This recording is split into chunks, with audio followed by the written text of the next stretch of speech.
Good morning, everyone. This is Jeffy Kennedy, author of Epic Fantasy Romance. I'm here with my first cup of coffee.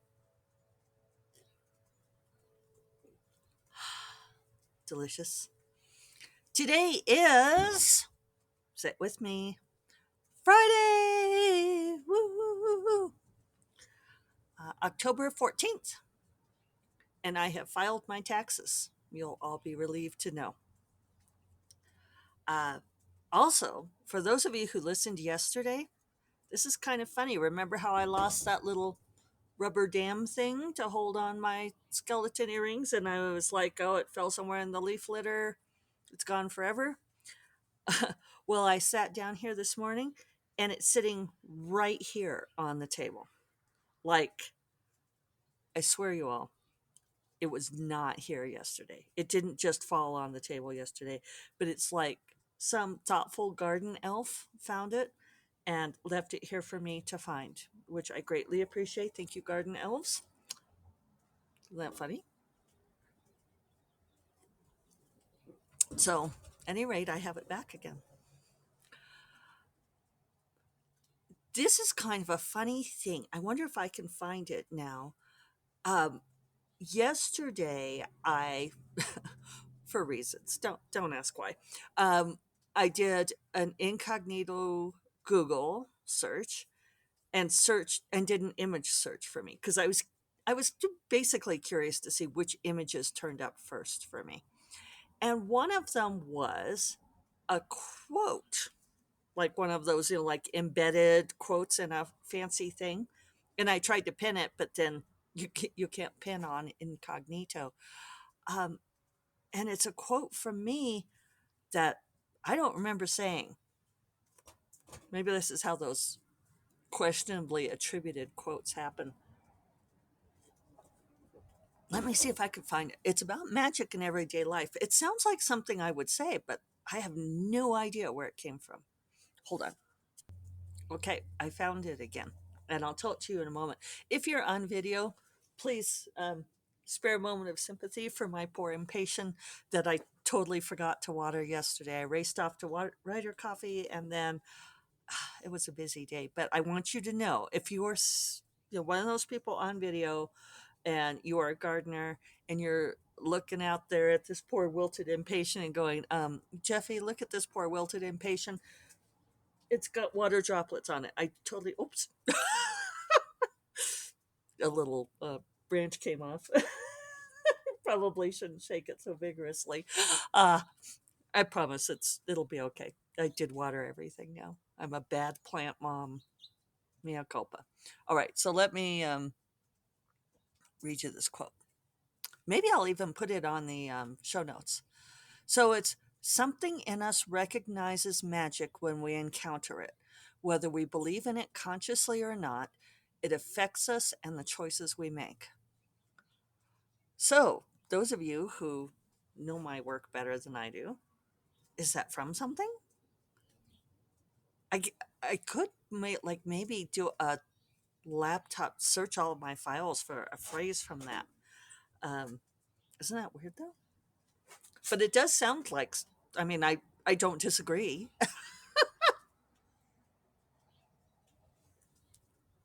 So, um, I'm going to try to stay on task today. For those of you who it went by too fast yesterday and you asked about when is Grace Draven going to be on, we're going to record it this weekend. Our tentative plan is to record it tomorrow.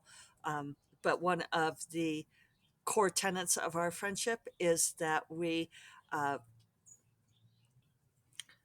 give each other lots of room for don't want us, and things have come up,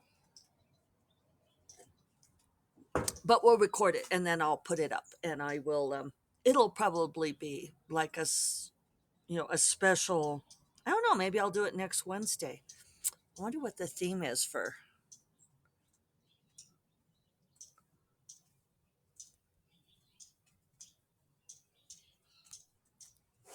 I'll just probably put it up as a random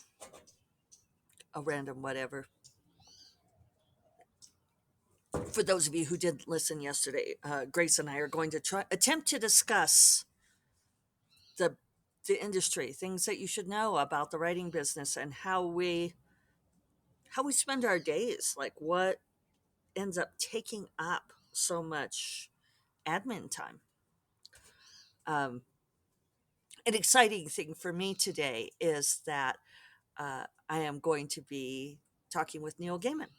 He has my cell number, people, and he's going to call, uh, which I think is just totally tickles me. And in fact, it tickled me so much that I totally lost my train of thought. What was I going to tell you about business stuff? Oh, on his email autoresponder, Neil has this thing that says, that he can't always respond to emails, and if it's urgent, here are people to get a hold of. And then he also says, I should find it because it's funny. And right now I don't have internet, so I don't know if I'll be able to. Well, it doesn't matter what the exact wording is, but he says that if he didn't do this, that he's sorry to have the autoresponder, but that if he didn't do this, he would be an emailer instead of a writer, which I find charming.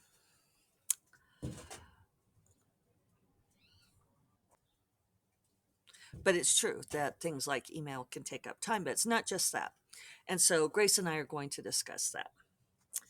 Um, all right. So things that I very deliberately wrote down to make sure to get to today.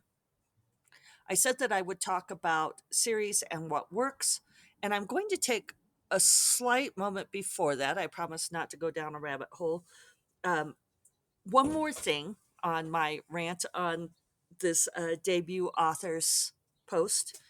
We talked about it at Writer Coffee some too yesterday, and it was interesting getting other insights on it.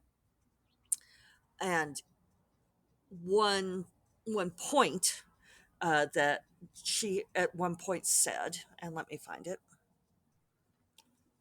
Okay, one thing that she says, I had to, never mind, you don't care. She says, I remind myself that very, very little I can do actually makes a significant impact on those sales numbers. That's down to marketing and publicity, and I don't control either of those. And that's one thing that I find especially distressing about this take. And I hear this a lot from traditionally published authors. Um, and I think that it's unfortunate. And I'm not sure. It's a very pervasive attitude within that community for sure. You will not hear that in the indie self-published community because they are all about I can affect my sales. That marketing is entirely up to me. And in fact, even traditionally published authors will look at indie authors and say, "Oh, it sucks for them. This is like a hard thing for them because they have to spend so much time on marketing and publicity." And so there is this enduring idea that part of the reason you get a traditional publishing deal is because they will do the marketing and publicity for you, which is a lovely idea. It's a delightful idea. And it's one of those we only wish that that were true. And I won't spend a whole lot of time going into the vagaries of traditional publishing and publicity. But I will tell you, for example, I have a good friend who is a famous author whose name you would immediately recognize, has won awards, has a tremendous reputation, is tremendous at networking.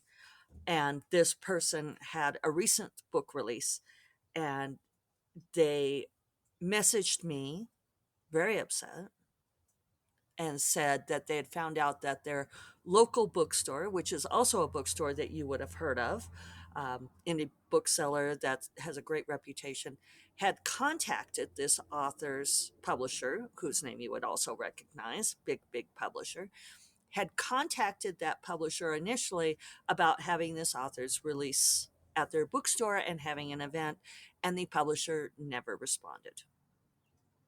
Fortunately, this author hustles a whole lot and set up the event themselves, which is, I'm sorry, what you have to do. Because this is not, I mean, as aggravating as this is, and when I read this on the chat, I did this. I even looked for a GIF for it, and I couldn't find the thing that I wanted. But I did that slow, indrawn gasp of horror because, I mean, this was a gimme. This was would have been so easy. Did not reply, and I'm sorry to tell you that this happens all the time. Um, why? I don't know. Um, I feel like I can be very open about this at this point.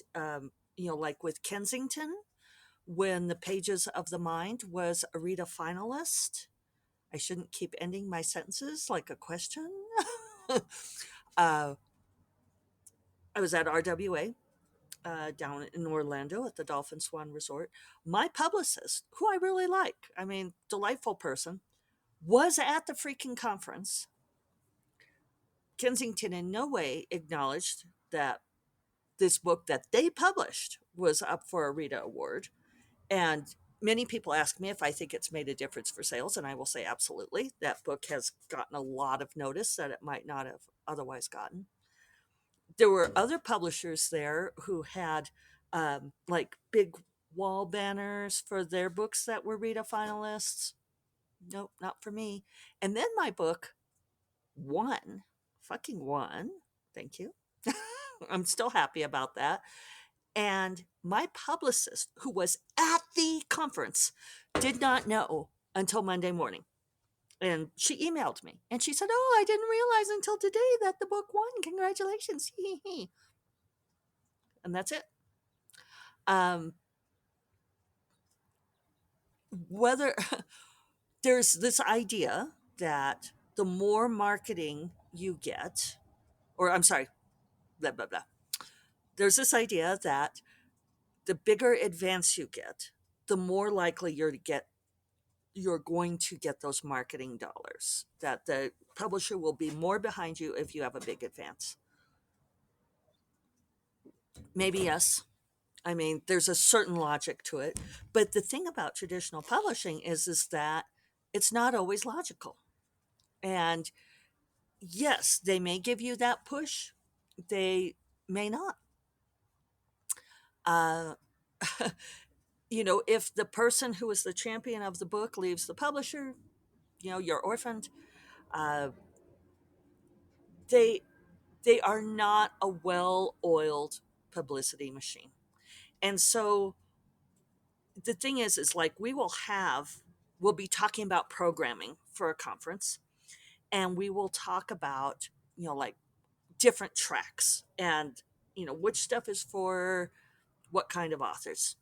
And a frequent conversation of the last few years is when we suggest something like, maximizing your Amazon sales, or even just something as basic as promo, promo and marketing for your book. And I have had friends who've pointed out, uh, who know more about this than I do, that marketing is what you do before you produce the product, that you discover what the market wants, and that promo is what you do when you have the product. But people use it interchangeably. So if you're going to do, pause, I had to reassemble my thought train there.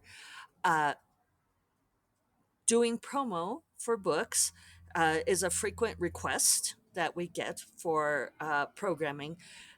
But people will say, "Oh, well, so that's for the indie author track. And for the traditionally published authors, we need to."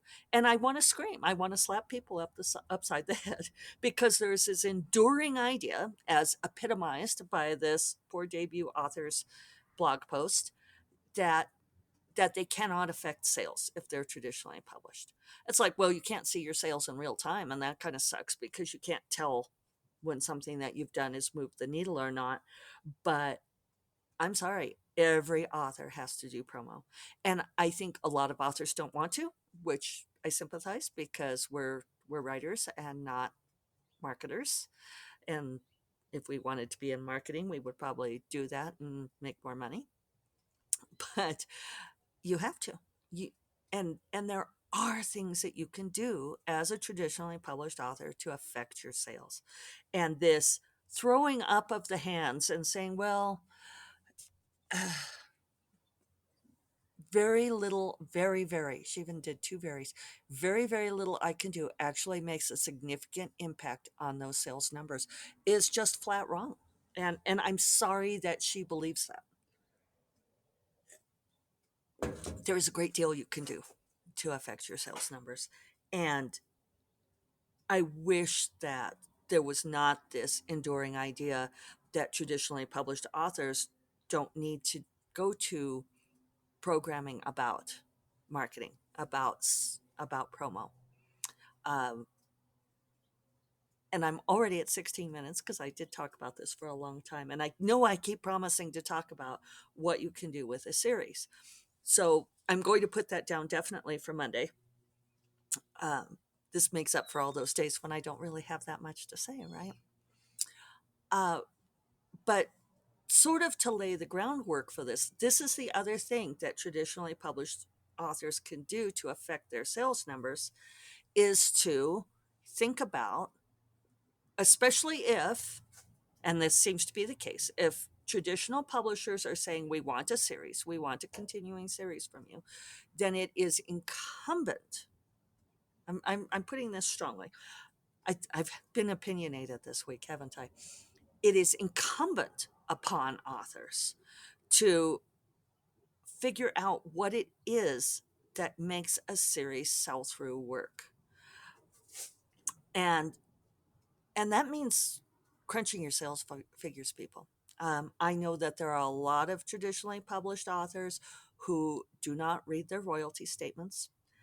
Uh, for speaking of time that we spend on business, I go through all of my royalty statements every single month. Um, Indie sales are the ones that come monthly.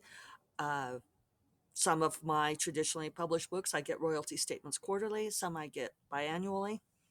All of them go in my spreadsheets and I run numbers on those. And I know not everybody is into mathing, but then find someone to do it for you.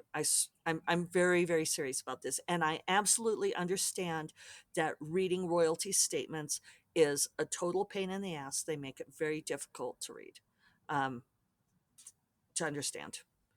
And you know what? Maybe I should do programming, a seminar on how to read your royalty statements.